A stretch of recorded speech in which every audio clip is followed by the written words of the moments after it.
तो ये कहानी है पुराने ज़माने की एक गरीब किसान की कहानी, जिसके पास खेती के लिए कोई ज़मीन नहीं थी, लेकिन उसके पास 2 बैल थे और उन्हीं 2 बैल से बैलगाड़ी से उसका जीवन चल रहा था, जिससे वो गाँव वालों का सामान शहर लेकर जाता था और शहर से कोई सामान गाँव वालों को मंगवाना होता था तो वो उससे मंगवाते थे।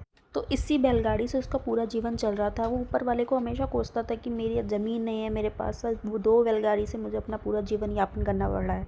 तो एक बार बरसात का समय था, बहुत बरसात हुई और गांव की मिट्टी की सड़कें पूरी पानी से भर गई थी। उसमें कीचड़ ही फैल गया था पूरा। तो जब वो शहर से सामान लेकर वापस आ रहा था, उसके पास उस दिन सामान भी बहुत ज़्यादा था, तो उसकी बैलगाड़ी उस कीचड़ में फंस गई। उसने बहुत ज़ोर दिया, बहुत बैल को बार बार खींचा, उनको मारा कि निकलो निकलो बाहर निकलो। ऐसा करते करते उसे शाम हो गई, लेकिन वो बैलगाड़ी उस कीचड़ से बाहर नहीं निकल पाई।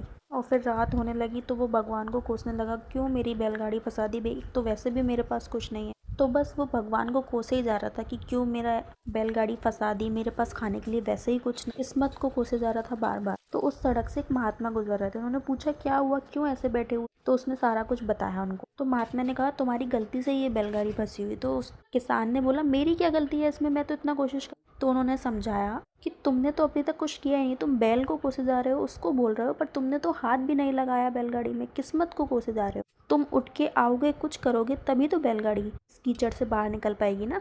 तो दोस्तों, किस्मत को कोसने से कुछ नहीं होगा। किस्मत तो पलट भी जाती है, लेकिन बस मेहनत से। तो मेहनत पर भरोसा रखिए, किस्मत पर नहीं।